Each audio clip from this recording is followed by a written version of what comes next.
Amer, c'est le vice-président du Congo. Oh, maître Nico. Je vous l'ai dit, il agit comme vice-président de la République.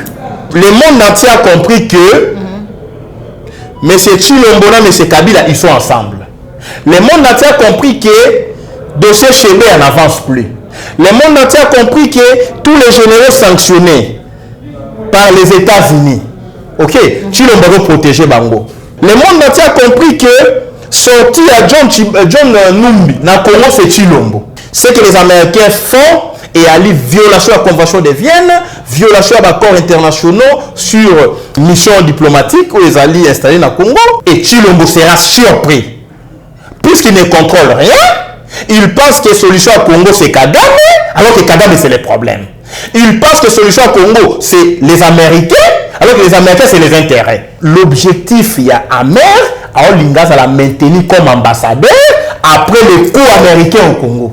Tshilombo, c'est le bendo de la fax. Mais l'autre, c'est Salema. Le monde a filmé, il a Tshilombo. Maman, tous les groupes armés dans l'Est, il y a les négatifs T. C'est ça la vérité. Quand on dit les forces d'autodéfense, les Maïmaï, il y a Kotumba. On va les groupes armés négatifs, avant de défendre ceux qui ont Maïmaï, le Congo et Katana. Kabouya doit appartenir à la poubelle de l'histoire. C'est un moutou, il faut battre monoko. Alors qu'il faut battre, il faut un plan échangère. Il faut monoko, il faut makambo ya bosoto. Comment kakaete? Ministre Ongocha, il faut azala munyamurenge. Donc Rwandais. Ça bloque. Katumbi négocie. 2023 sur l'élection, Kabila sera candidat. Katanga bimisa candidat moko. Candidat sera Katumbi. Donc bah sali commission. Sous-commission d'élimination des candidatures. Même Fayou est sur la liste. J'ai dit ça la présidente Fayou tête à tête. C'est une commission secrète. Mais c'est Tshilombo, s'il vous plaît. Ce que l'Ingara Congo démissionné. Si on démissionné, on est là, Italio. Rwandais Kagame a motote. Amer Ali motote. Motaro Lingao, le Kande Koneo, Congolais alité.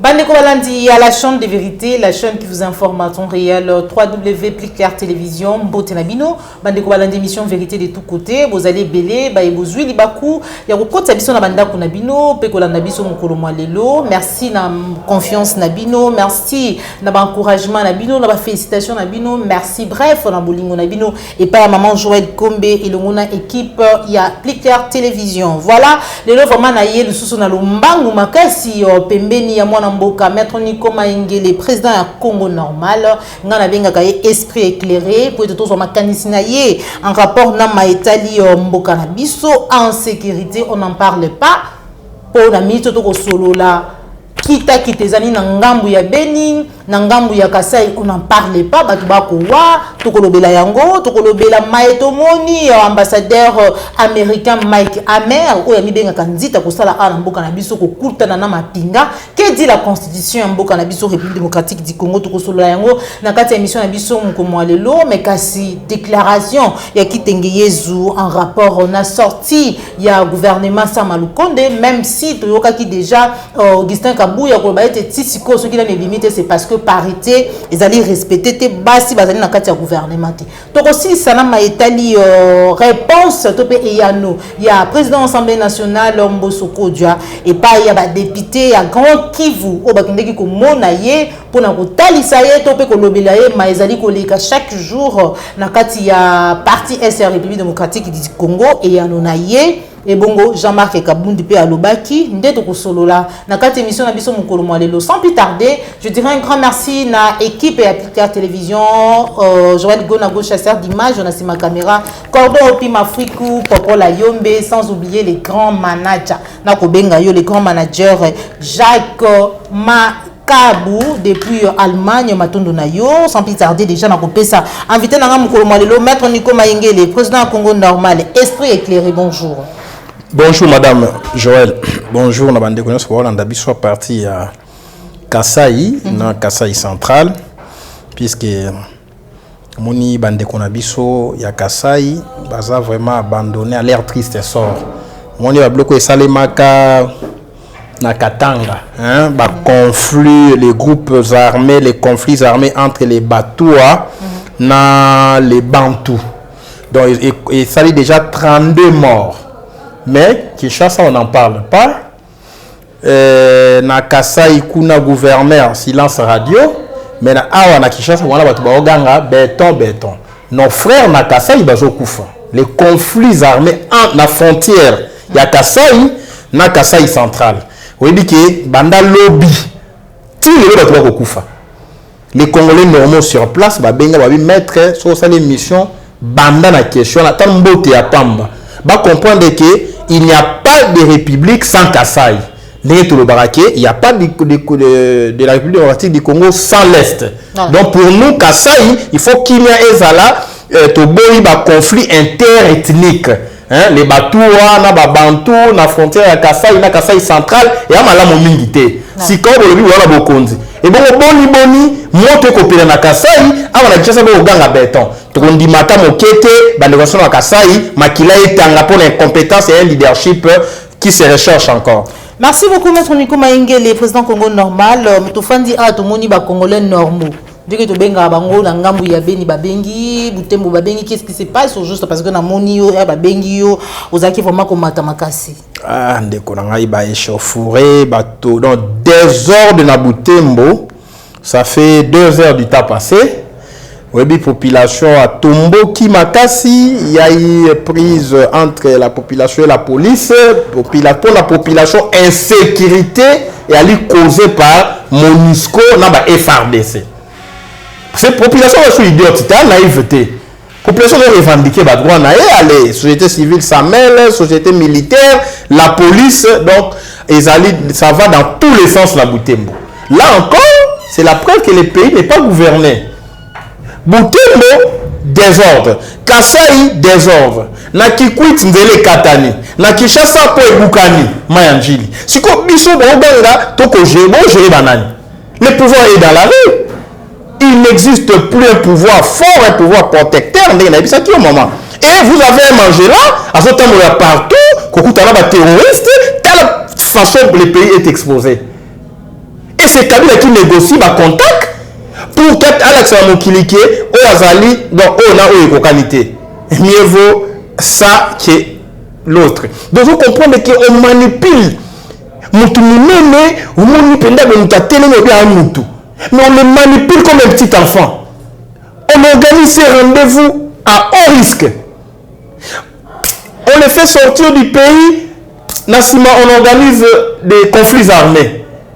Et c'est un diplomate qui organise les rencontres avec le militaire pour qu'il y ait insurrection. Donc vous comprenez qu'on va en parler. Donc ici, le Congo, c'est vraiment une foire internationale à profit. Tant de cola, on met ta balle qui boudi. Hein? Sur le bois qui ballon, nous sommes tirés dans tous les sens. On va mettre les poux, on va sur les poteaux zatés, passer zatés, donc qui boudi. Voilà. Donc un jeu sans règle de jeu. Maître Nico Maïngele, les matons doivent vraiment pour répondre à l'invitation à Bisso Moukoloma Lelo, à les alaki vraiment kaka et bandili, moutou nanga liboso Maître Nico Maïngele. Aux ali moutou ya mibeko. Aux aura vraiment tant à côté de la constitution en Mboka na Bisso pour na koyeba vraiment nini lobami na kati enfin ya koyebisa bana mboka bayeba o ezali droit na bango attaque constitution ngo to yebi ezali ya bapaya. Mais kasi lelo to moni un ambassadeur américain na kati ya mboka na biso, l'autre fois ezalaki na Minembwe, lelo aye na mboka na biso à réunir bamapinga alors que constitution ya mboka na biso bazali sûr que zali na mibeko oyo eloba à part chef de l'état bazali numéro 1 na ministre je crois ya défense batwana nde bazali na ndingisa ya ko réunir to ko ya ko sala ba réunion na ba mapinga réaction na otango moni bilili wana Mike Amer jusqu'à ce que note mapinga mususu amemeli na sac Maître Nico Maïngele. Non, c'est un colonel de l'armée. Amer fait de l'un des colonels à FRDC son porte-bagages, donc son porteur. S'il vous plaît. Amer n'est pas un diplomate.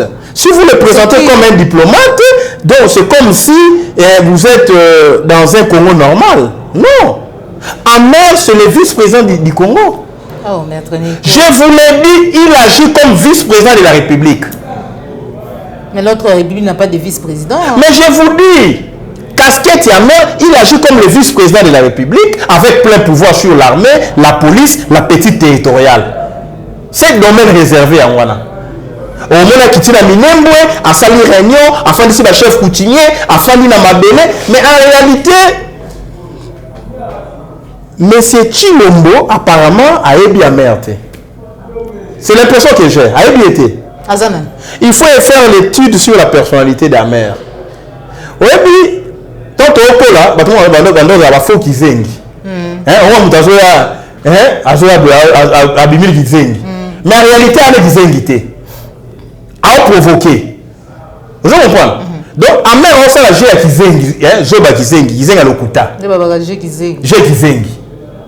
Mais Amer, on voulait les faire partir par Joe Biden. Parce qu'aujourd'hui, Natangi message à nouveau secrétaire d'État américain. On a conditionné toutes nos relations dans le monde, peu importe le pays. Ils allaient axer sur le respect des droits de l'homme. Zolanda. Maintenant, le régime à Chilombo va constater qu'il y a un laisser-aller. La mère a très bien. Pour comprendre le rôle Amer a joué, le président Wanda est mort, il faut la capacité à dénoncer le bilan en anticipation. C'est ça l'héritage à président Wanda. Et nous devons élever notre capacité d'anticipation. Parce qu'aujourd'hui, mon kilé bah non, président Wanda Botaki, les enfants idéologiques, les fils idéologiques.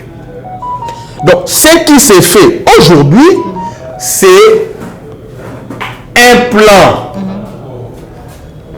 Le monde entier a compris que M. Chilombo et M. Kabila, ils sont ensemble. Le monde entier a compris que dossier Chébé n'avance plus. Le monde entier a compris que tous les généraux sanctionnés par les États-Unis, ok, Chilombo veut protéger Bango. Bato va violer la droit de l'homme. Bato va bomber bato na Congo. Le monde entier a compris que sorti à John Numbi na Congo c'est Chilombo. Le monde entier a compris que Kabila a joué rôle, il y a ambassadeur itinérant. Il y a M. Chilombo na Qatar, les Émirats Arabes Unis. Vous comprenez? Les Américains, il faut changer politique na biso na Congo. Ok? Amer a quelque négocié avec Botik Elanga à tati fin de l'année Oyo. Pour remplir l'objectif, il y a Joe Biden.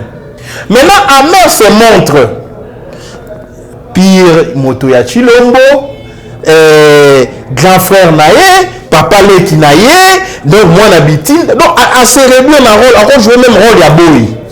Pourvu qu'il atteigne un objectif. C'est ça la CIA. C'est ça les services de renseignement. Donc, quand on dit Amer, à Bengi Bamapina na biso, ça c'est l'état-major. Quand tu vois tout le monde n'a pas ça jaune, hein? Il n'y a pas un capitaine. C'est Major Mata. C'est l'état-major. Or, la Constitution vous dit, l'armée est républicaine. L'armée est au service de la nation.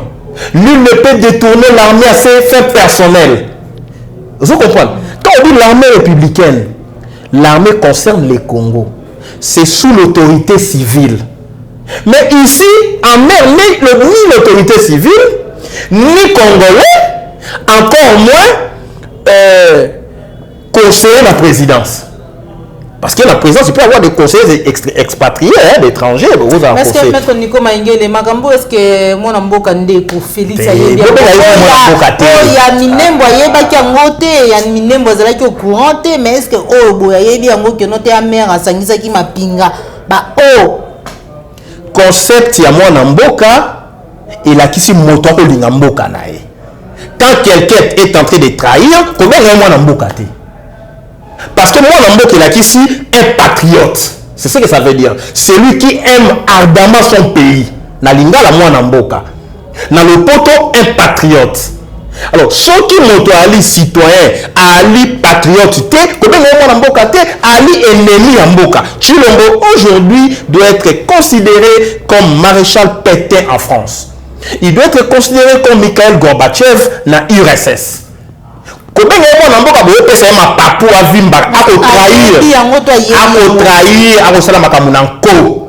Tshilombo a offert le pays na Rwanda. Les Américains ont compris ça. Et aujourd'hui, Kagame, c'est lui qui gère les dossiers sécuritaires du Congo. Au Moni, le 15 septembre, il y a une délégation militaire rwandaise atterrie à Kinshasa, ni vu ni connu, conduite par Général Kazura. Basali Réunion a arrêté la stratégie militaire à Kinshasa avec notre état-major. Si quoi, Rwanda va réunir état-major, bon, c'est l'Américain va réunir état-major. C'est ça. Amer, on s'appelle la liste. Rwanda va réunir état-major. Biso l'Américain, il faut tout appeler l'état-major. Oh, donc, dans l'état. Mais en réalité, tu ne contrôles rien. Ce que les Américains font et à violation de la Convention de Vienne, violation d'accords internationaux sur mission diplomatique où les alliés installés dans le Congo. C'est la sanction. Sanction, c'est la loi du plus fort. S'il vous plaît, maman. C'est la loi du plus fort. C'est la loi du plus fort. On veut nous imposer un schéma au Congo. Et Tshilombo sera surpris. Puisqu'il ne contrôle rien, il pense que la solution au Congo c'est Kagame, alors que Kagame c'est le problème. Il pense que la solution au Congo c'est les Américains, alors que les Américains c'est les intérêts. Solution au Congo c'est les Congolais. Réorganisons l'armée. Tout le monde va infiltrer. Tout le monde va jouer double G. Va la défection en armée. Va M23. Au biso va Nyamulenge. Alors on va monter en armée. Moto sali défection générale qui n'a pas troupe. Il continue à être payé.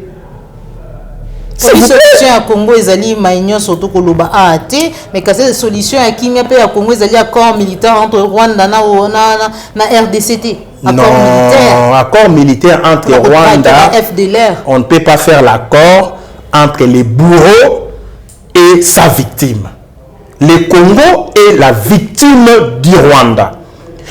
Toutes les stratégies militaires arrêtées dans Rwanda et qui est la logique statocidaire.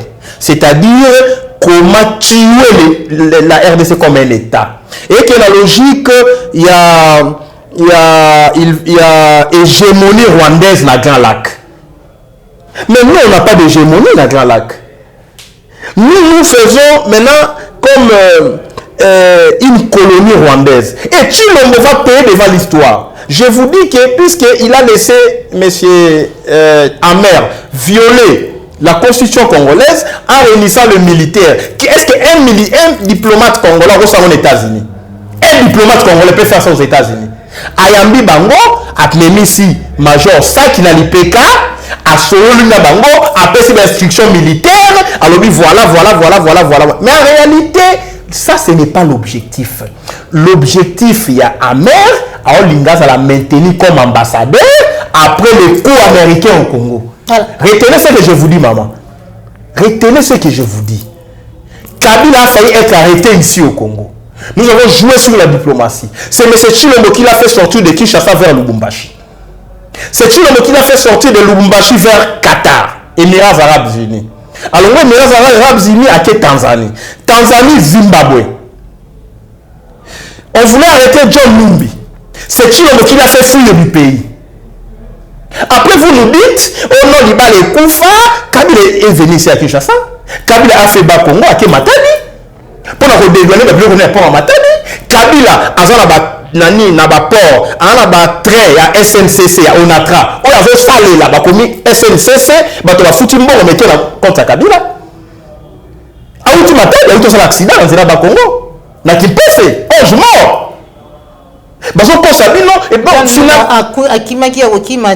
Non, papa, nous avons tous les services. Il y a un général qui a signé l'ordre de démission de John Numbi dans Lubumbashi. J'ai les documents, le général de l'armée, au frais de l'État. Il est sorti avec les documents officiels. Alors qu'il y a des sanctions, alors qu'il y a des Non, Tshilombo ne fait pas poids. Tshilombo, c'est le dindon de la fax. Mais l'autre c'est Salema. Donc mon temps ma yuma la souka filmer et là Chilombo. Donc aujourd'hui maman Amère a joué une carte aux alliés secrètes entre Yéna et Joe Biden. Le coup à Chilombo a se protéger les droits de l'homme pour votre information, Chilombo a pouvoir tirer l'eau, la violation des droits de l'homme et se multiplier dans Mboka. Précisément à l'Est. Baromètre sécuritaire, il y a Kivu. Ils vont rendre des rapports avec détail.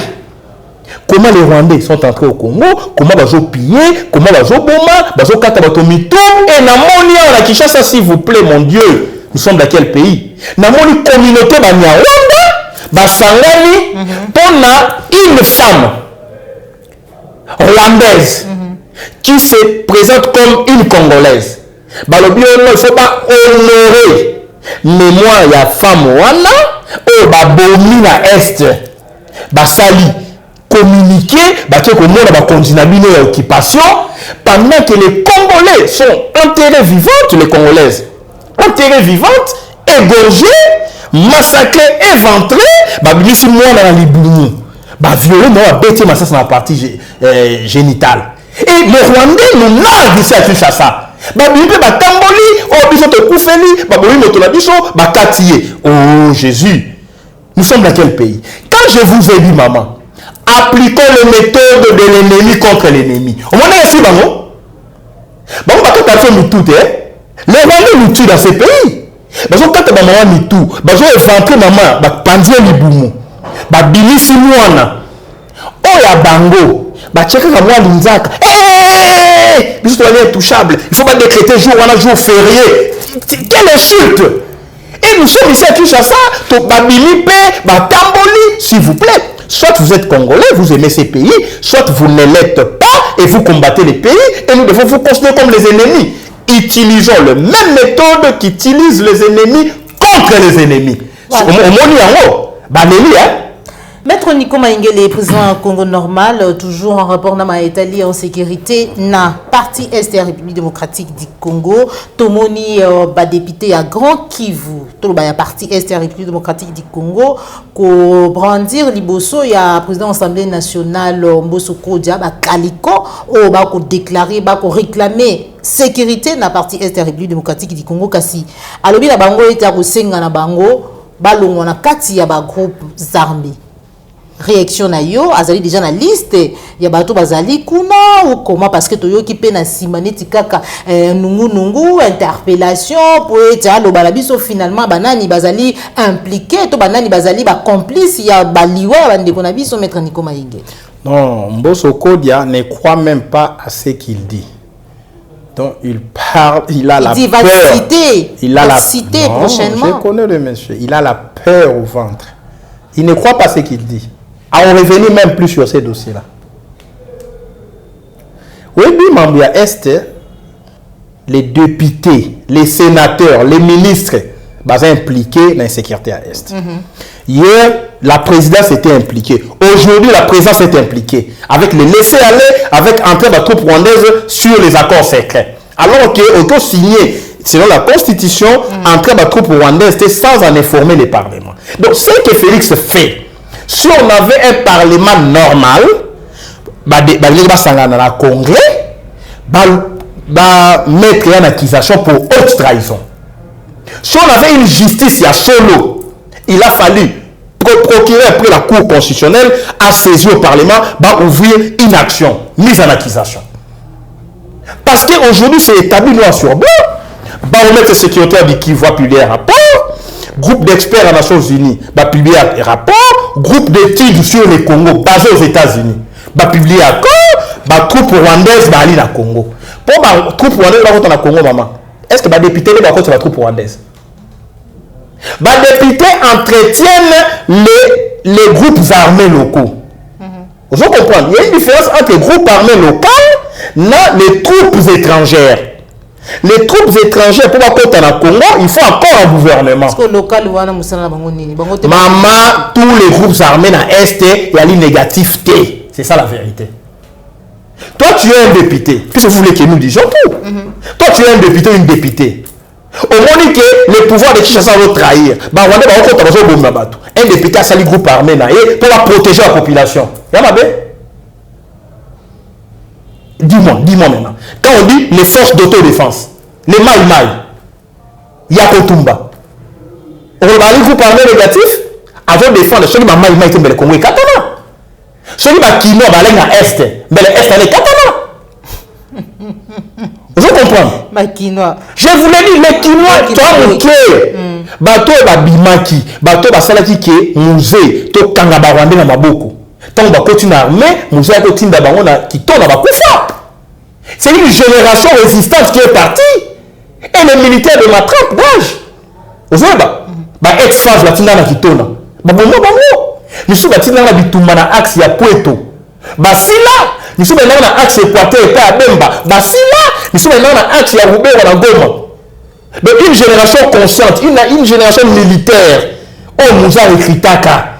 Quand on a belé le lobby, tout ça la FAP, les forces d'autodéfense populaire. Vous voyez, nous avons été bousillés. Et aujourd'hui, les Kinois actuels, ils ont passé temps à Bok, na Moabien, Mobamomi, Banini, Moukié, ils ont revendiqué le Congo. Ceux qui ont les Kinois, eux, ils ont tenir le régime à Est Katani. Ce sont des gens inutiles. Vous comprenez? Inutiles. Et aujourd'hui, Kassel Yamane, monte au Pela, Nzala, parce que Bakimi cité. Moi, comme la Kassel Yalité, allez, bitumbe comme entre tribus. Vous comprenez? Et vous avez un pouvoir à Kinshasa.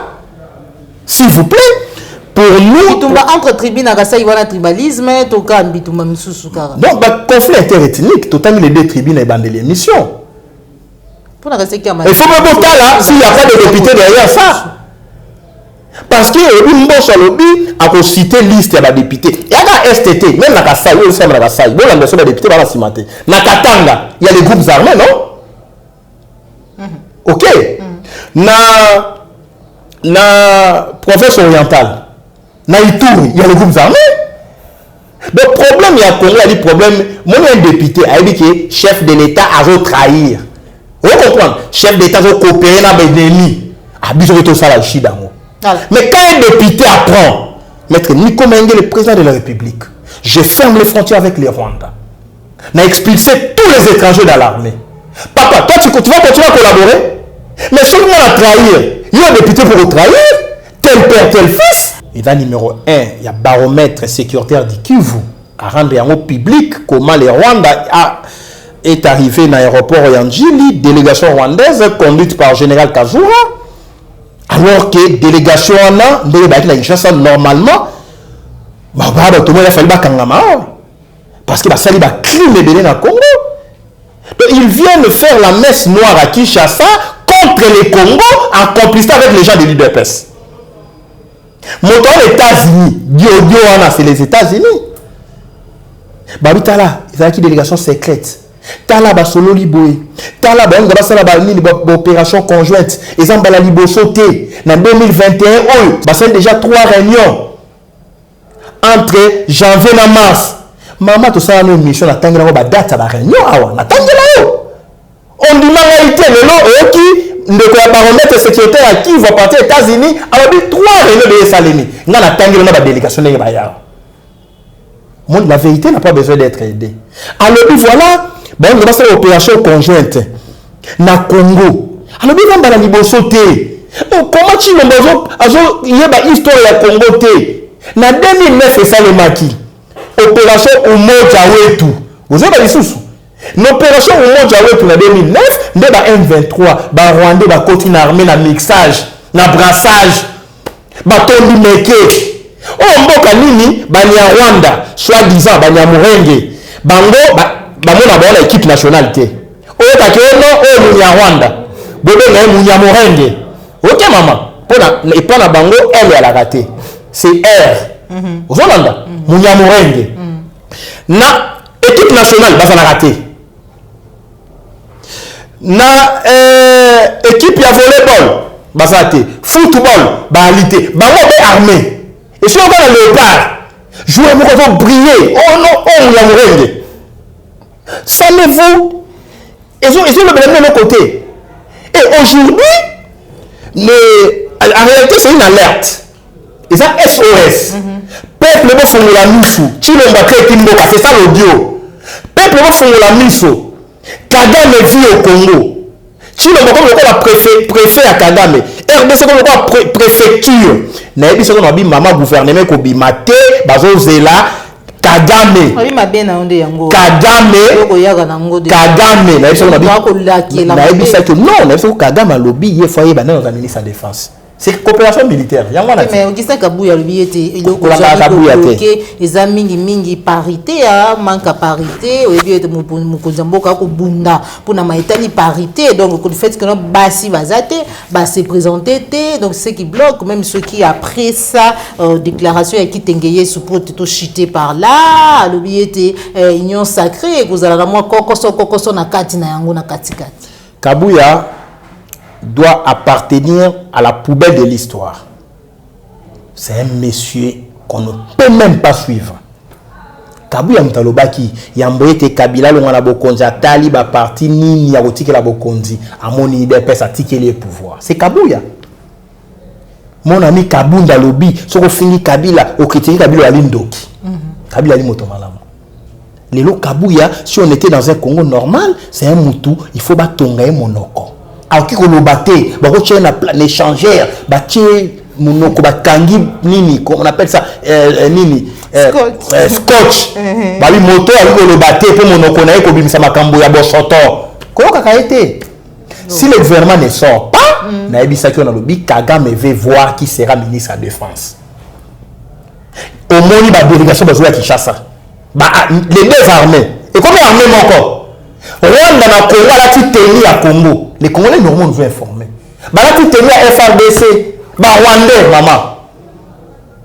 Si ka oyo ministre Ngocha, il faut azala munyamurenge.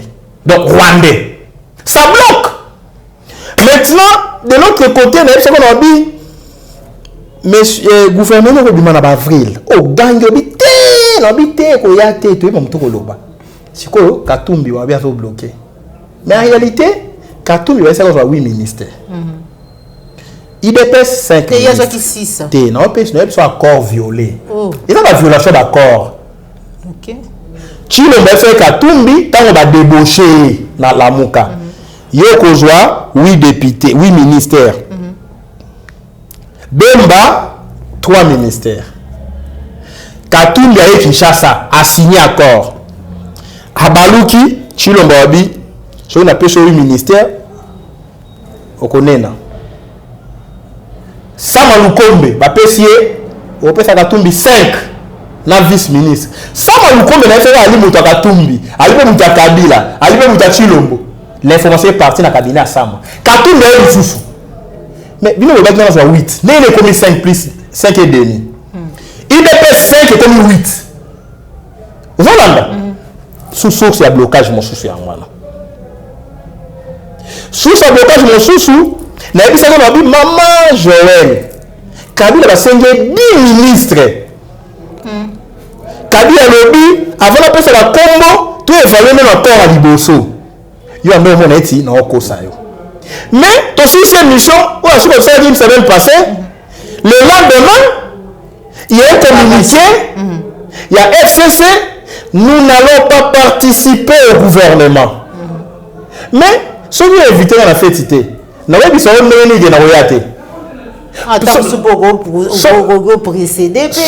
nous participer en politique. Je ne vais pas participer. Donc, on appelle ça qu'il y a opportunité à participer. Mais, vraiment, tu m'as donné la cité qui y a un communiqué. Et vraiment, tu m'as donné à rouler. Et c'est Kabila a roulé dans l'eau. PPRD Chaba, il peut s'y communiquer. Pas quelqu'un du PPRD dans le gouvernement. Kabila a roulé dans l'eau. C'est les informations à ma possession. Kabila a ici dans l'eau. Bolo Baboy officiellement. C'est ça au côté, PPRD au côté. Parce que nous, on n'a pas besoin de ça. Dans ces services sur le mot, moi je vous donne les noms. Donc Kabila qui problème extérieur dans l'IDPS, la gestion des ambitions. Ce qu'on dit, c'est que nous, on a 10 postes. Là, on a très bien. À cause de même 10 000 candidatures. Quand on dit que non, tu ne peux pas s'en douter. tout le monde s'est désintéressé. Voilà. Maintenant, ils ont créé une nouvelle classe. Bateau ni vu ni connu dans un gouvernement. Au Kabila, ils ont tiré la ficelle. Officiellement, Kabila a battu laalité. Officieusement, Kabila a dit la batonaye n'a conséqué na Chilombo. Comme ça, FCC n'a pas perdu, moi pas déranger et égalité pour la poste. Donc, à vous libre arbitre. Ah non, je vais à autant batonaye na Kini, on a ma solo ya Katina, na Kinga Katina Kashamata. Vous comprenez? Et Kabila est venu, il a déposé. Au gouvernement Bobima avant les 10. Et Kabila aura ces gens. Ni vu ni connu. Les pressions vont aller sur Chilombo et l'UDPS. Et c'est ça aussi la campagne. Mais c'est toi le gouvernement.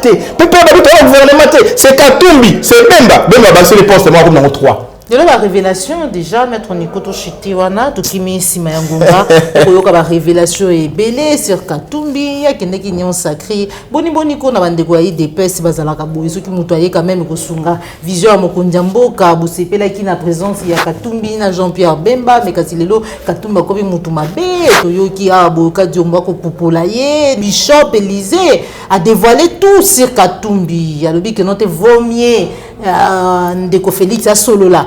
Na Jean-Pierre Bemba, Azali Mungala, Azali franc, selon Yé, mais Kassi. Moïse Katumbi, Azali véritable nyoka. Père Koutana, na Joseph Kabila, na Lubumbashi.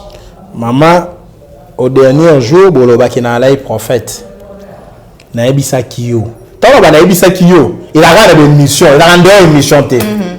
Na me rappellerai une mission de Salaka. Maman, Joseph Kabila, c'est le joker, c'est l'homme orchestre. Le pilier. Le pilier, c'est lui qui a créé Katumbi, politiquement. C'est lui qui a créé Bemba. Oh. Parce que tu as bon, ça oui. Mais 1 plus 4, c'est qui? C'est Kabila, non?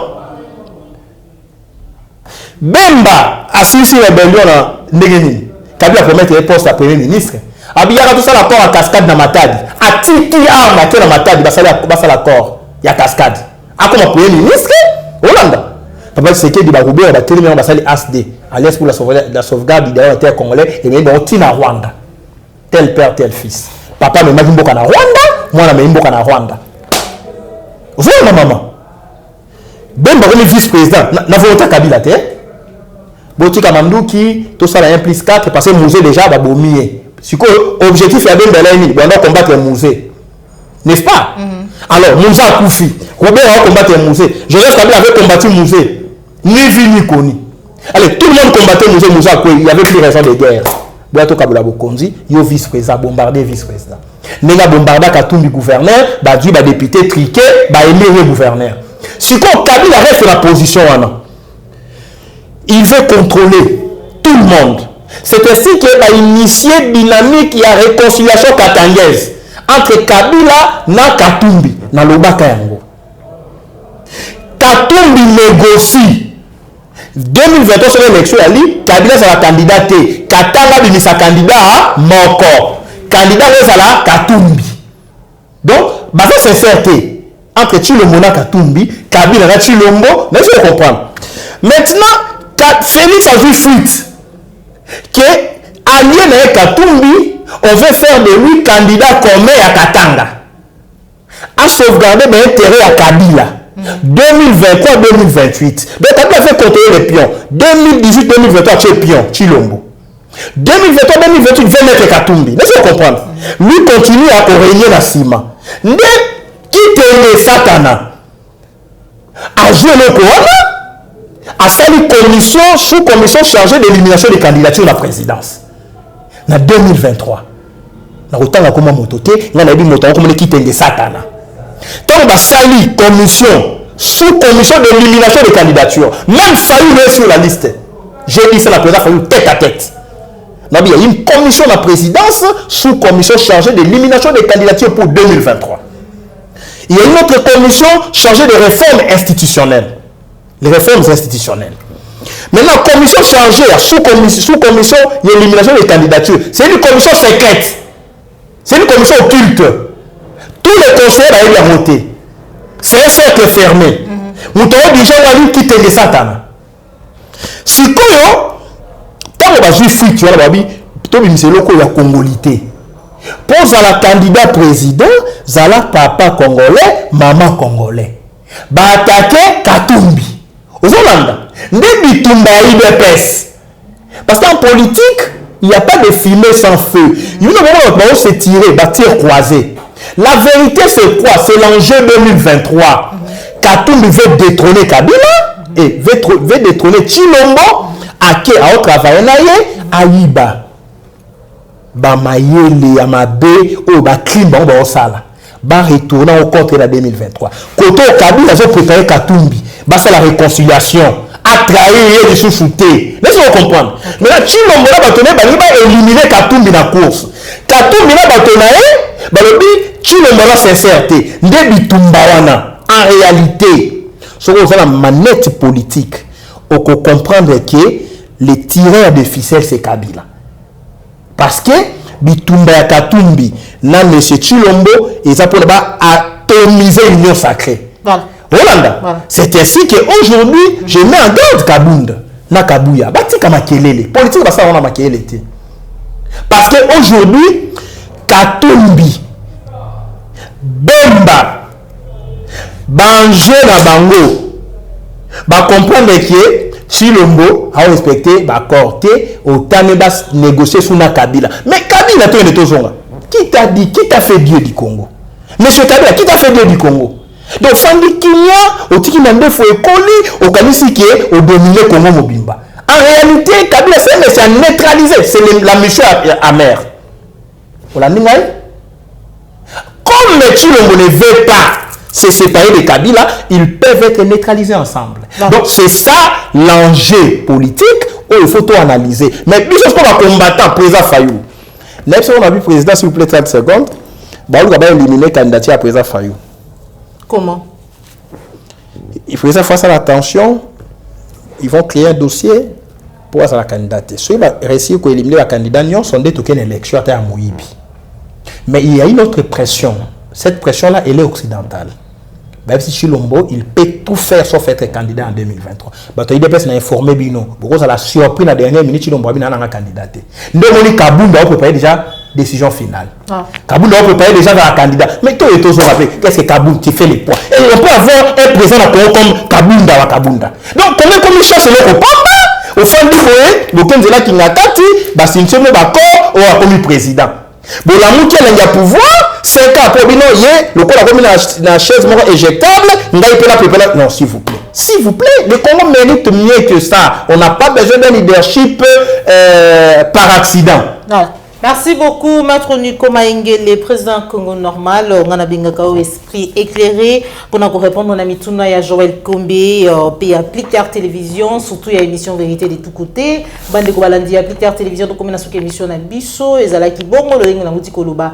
Esprit éclairé, même moi, j'aime l'appeler comme ça, Maître Nico Maengele. Dès que Zalaki Nesengo, il y a une réaction en rapport à 6G, où tu abordes dans 4 émission à Bisso, Mukolo Moalelo, et que ça la passe. Mais tout koloba tout continuer ko bunda pona ba pona onyo sa sengeli amoni eti sengeli ya mais ma port na d'une manière ou d'une autre pona changement pe libération ya mboka na biso nzamba pesa biso République démocratique du Congo et sengeli na yo vraiment ko tia vraiment makambo nyonso en marche. Merci na yo Joël Go na bo chasseur d'image ozama ki si ma caméra. Merci na cordon opi mafuku na bo sanité les grands managers Jack Makabou depuis Allemagne. Merci na Christian Bopati les référendums autorité morale Jean Bembe West, Papa Laurent Bongonza, Papa Simon Bionco, Papa Alphonse Sala, Bouzale qui vraiment ébélé, sans oublier Moma Bokobank Félix Mbati, Kande Tokabwani Awa, Yamboto Kabwana, Maître Nico Maingele, na yeli numéro de téléphone, appel Sakadu Sousouté, mes messages na ona Mukuse, na Bakongolais, Nyonso Baibazui, Bakou Yagolana, on a 4 émissions na Bissou. Merci maman, na osenga na bato IDPS, batika fanatisme aveugle et satanique et sorcier. Na osenga na M. Chilombo, il n'est pas à la hauteur de sa mission, encore moins de ses tâches. Mais c'est Chilombo, s'il vous plaît. Ce que l'Inara Congo démissionner. S'il vous plaît, démissionner avant qu'il ne soit tard. Ce qu'on démissionner et qu'on actionne le mécanisme, il y a révolution populaire. Na UDPS na la muka voilà to équipe mboka na biso motangwana ndeko diviser ba congolais yé wana za lisusuté parce que l'élément commun diviseur c'est M. Chilombo aujourd'hui Il a divisé les Congolais de l'UDPS et le reste de la République. Ce qu'on démissionné, schéma constitué que na schéma on a voilà, maintenant tu as démissionné, le peuple récupère son pouvoir. Parce que l'on tu l'on sali. Si on démissionné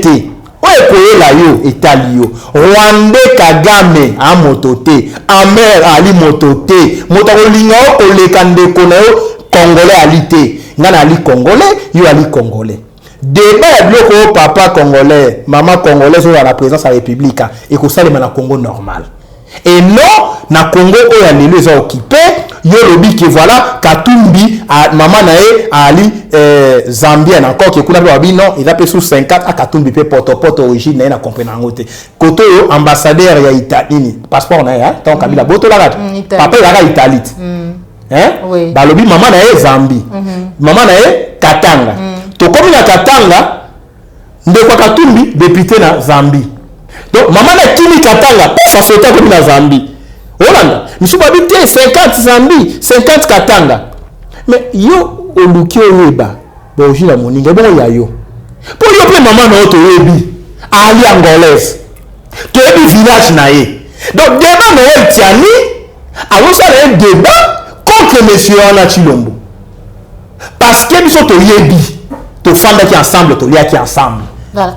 Alors débat et pour ça, na Congo normal, quand tout le monde sera identifié, recensé, une fois le Congo libéré. Et on a réitéré demande langaï, mais c'est Chilombo Soro Lingaramboka démissionné comme ça Kagame a rebima na Congo et Mokabi Moutako na Congo a démissionné. Nami Lumelaka parce que les Congolais bazongeli bokonza bango. Mais si on continue de trahir le Congo qui n'a souka, tu seras trahi par ceux-là même que vous avez trahi. Donc tu seras trahi par ceux-là même que tu as trahi.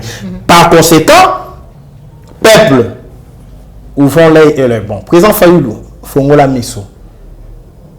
Bakosala ba réforme sans yo. Bakosala ba réforme sans adopter plan et sortir des crises qui prévoient les réformes. Voilà. Yangola 30 secondes, c'est important. Le col là-dessus, on va une commission chargée des réformes. Bazui loi Lutundula. Ok, et qu'on est dans le Parlement. C'est ça, on va utiliser dans le Parlement. Donc, je vous cite des sources. Pour passer la réforme dans Bango. Ce qu'on présente Fayoulou. Tant que tu le montres la réforme dans Gounaye, na ba mère naye, na ba Thomson naye. Si quoi biso, il faut un plan B. Est-ce que maman comprend? Il faut un plan B. On ne peut pas subir. On doit anticiper. Et l'anticipation, c'est dans la rue. Merci beaucoup. Merci beaucoup, Maître Nico Maïngele, président Congo Normal. Bon retour na Katia France. Papa Lambia Imote, Madame Retibia, il est de Kabouani. Katia au courant, hein? Oui, ce que c'est qui vraiment la émission Oyo. Partagez yango, likez yango, ceux qui allaient pemba la liboso la maman Joël Kombe na Katia applique la télévision la chaîne de vérité, ko bossa na te, ko s'abonner na Katia la chaîne de vérité, mais surtout cliquer la cloche il y a notification pour que à chaque fois que vous allez co-publier vidéo et comme là yo pour être aux abasango ya maizali ko leka na mboka na biso République démocratique du Congo. Ça n'est fini, on se retrouve pour un prochain numéro. Au revoir.